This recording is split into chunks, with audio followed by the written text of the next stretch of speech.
Ketika itu, di kerajaan Demak Bintoro antara abad ke-15, di daerah Kudus terdapat pondok pesantren yang berdiri di desa Gelagahwangi. Pondok pesantren tersebut diasuh oleh guru besar yaitu Kanjeng Sunan Kudus.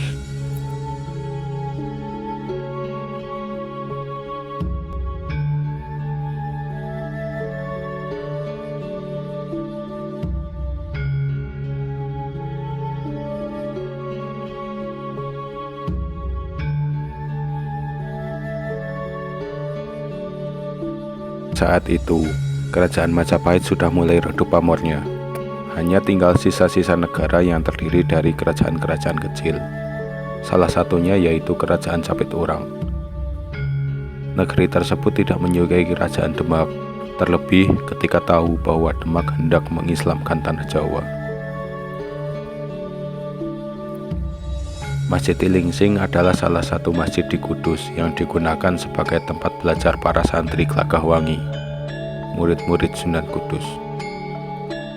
Santri Sunan Kudus banyak sekali, namun yang terlihat sangat menonjol hanya ada 9 santri. Kelak, santri tersebut dibilang santri Songo atau santri 9.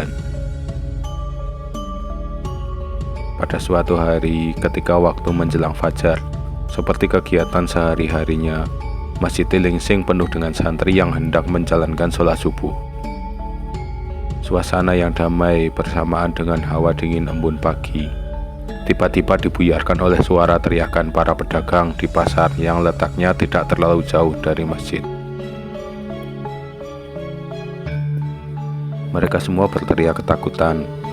Pasalnya, tanpa diduga, dagangan yang sudah rapi diporak-porandakan oleh prajurit Capit Urang yang dipimpin oleh seorang panglima bernama Gagak Lodra.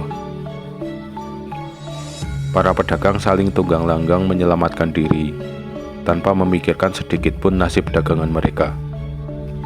Semua merasa takut melihat sepak terjang Gagak Lodra dan pasukannya yang tidak memiliki rasa kemanusiaan.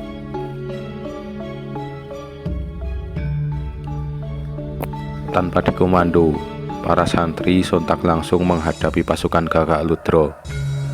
Tetapi, seberapapun kekuatan yang dimiliki oleh para santri Gelagahwangi, melawan prajurit dengan persenjataan lengkap, tak butuh waktu lama untuk pasukan Gagak Lodra menundukkan para santri. Banyak santri yang kabur menyelamatkan diri, sama halnya dengan santri 9, sama tunggang-langgang menyelamatkan diri masing-masing. Di antara santri 9 tersebut, yang diketahui namanya yaitu ada 3, antara lain Sirojul Munir, Makukuhan, dan Muhammad Gufron. Kali ini kita bercerita tentang Makukuhan. Makukuhan gemetar melihat sepak terjang Gagak Lodra. Karena merasa tak berdaya menghadapi musuh yang sedemikian kuat, Makukuhan lari secepat kilat menyelamatkan diri.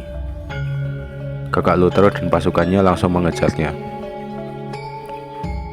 Ketika sampai di daerah Sirandu, Makukuhan sudah tak mampu lagi untuk berlari. Robohlah ia, kehabisan tenaga. Di saat itu bersamaan pasukan Gagak Lodra berhasil mengejarnya. Makukuhan tidak berkutik, hanya bisa pasrah atas kematian yang sudah di depan mata. Sekujur tubuhnya terluka parah oleh amukan para prajurit Capit Urang tersebut.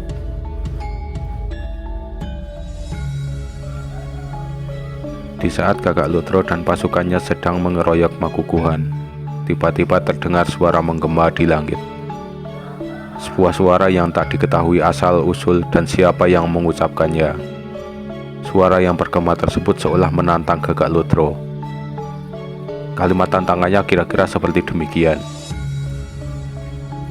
Gagak Lodra kang ngaku prajurit, nyoto sira mung anggunggung karso, lasara pepadane. Yen nyoto sira iku sraya kang nagri Majapahit, aja sira anggembelo, adepono ingsun. Ingsun tan bakal lumayu, hangadepi manungsa lir sana sunu, kurutur tanpa bayu.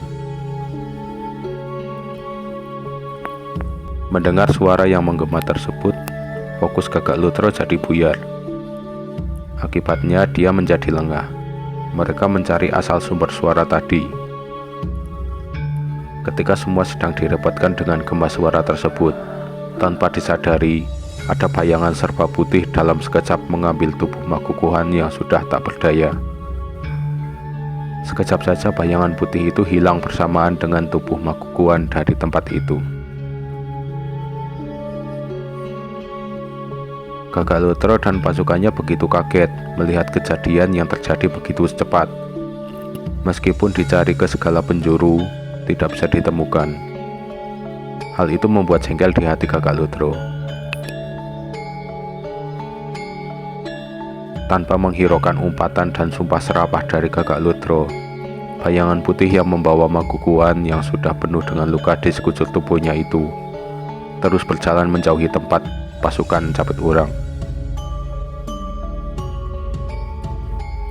Bayangan putih tersebut ternyata adalah sosok Kiai Kasan Besari yang oleh masyarakat sering dipanggil sebagai Ki Jenggot Putih.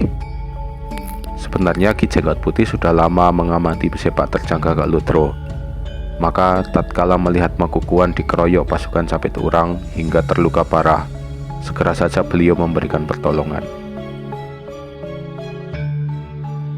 Makukuhan kemudian dipanggulnya, lantas dibawa menuju ke kediaman Syekh Maulana Ghoribi di Padepokan Argoluwih.